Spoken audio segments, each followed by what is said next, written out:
Thank you, Mr. President. I just want to comment on this particular amendment and kind of a more context to why this issue is so important and why we should take action. Despite global agreements, this is where we do the work, and not all of us were part of that agreement, including many members of the minority party in the Senate. So it's our prerogative to bring those ideas forward, and you decide, members, where you want to vote, whether you think this is actually an issue. Senator Ingebrigtsen mentioned, about the passions in this room. Yes, we are all passionate about our professions, and obviously, Senator Ingebrigtsen, you're very passionate about your profession. I'm also passionate about being a lawyer and abiding by the Constitution, and regardless whether I'm supporting one side or the other in terms of the prosecution or the defense, I have to abide by the Constitution. And there's this little thing called due process of law and probable cause. And I don't know if you got trained on probable cause, Senator Ingebrigtsen, because you haven't mentioned it. You cannot just search, right? You have to have probable cause. And when you get to that threshold, it's kind of pretty easy to get to if it's in the report and you're talking about, again, smell of cannabis, or you see a taillight or whatnot. Those pretext stops, that rises potentially to probable cause to search a vehicle. If you read these reports, which I'm sure you've written them, so I'm sure you not only read them, you've written them in your 30+ years of service.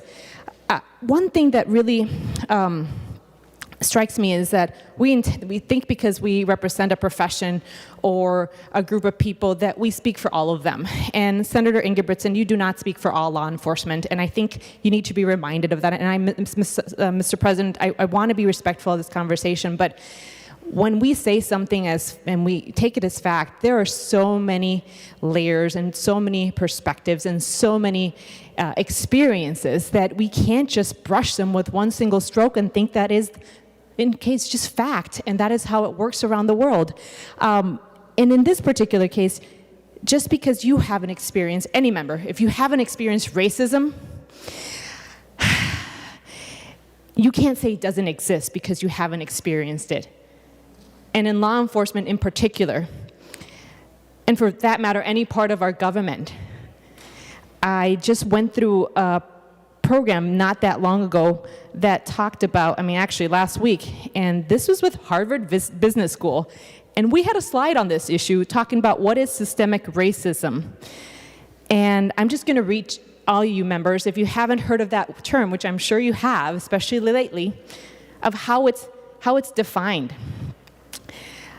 Systemic racism in the U.S., because it takes a different shape and perspective in different parts of the world, but in the U.S., it's the normalization and legitimization of an array of dynamics, historical, cultural, institutional, and interpersonal, that routinely advantage whites while producing accumulative and chronic adverse outcomes for people of color. This definition comes from the Aspen Institute for Community Change, and really smart people. We're not just talking about this as just a tagline. It exists. If you don't have that experience, that doesn't mean it doesn't. So members, when we're trying to pass a public safety bill and not recognize that we have a systemic issue across the board, all levels of government, private and public sector, you're missing an essential ingredient in policymaking. You're missing an essential part of how you look at the policies that we're passing and how it impacts everyday people in every walk of life, not just black people, not just brown people.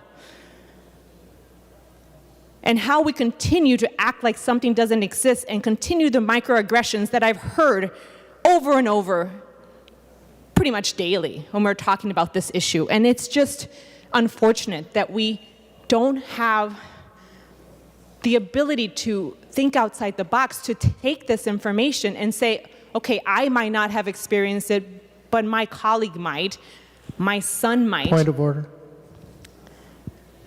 Senator Limmer, please state your point of order. Pardon me, Senator. What's the order of business that we have immediately before us? Isn't it the amendment, A-7? We're presently on the A-7 amendment, Senator Limmer. And so I believe the comments of Senator Franzen is a much broader discussion, and although I appreciate the passion that I'm hearing, I don't think it's on the business of the A-7 amendment. Thank you, Senator Limmer. Just a reminder to stay on the A-7 amendment with your comments. Thank you, Mr. President. Thank you to Senator Limmer. It's exactly part of this discussion that you're not understanding that this is the foundation for this amendment. This amendment disproportionately affects people of color. It is part of systemic racism embedded in our systems. So with all due respect, listen and stop interrupting. Listen, people. Listen, members. I'm just about on my wit's end with this agreement and this bill. Police reports. If you look at the data, if you look at how many police reports, how many people are incarcerated, Senator Torres-Ray has already mentioned the data. That is why this is important, members. This is one simple thing we can do to change that. And it's resisted. I have no idea why. Politics has ruled the day. Policy and logic and empathy for people who are at the other end of our decisions has been pushed out again.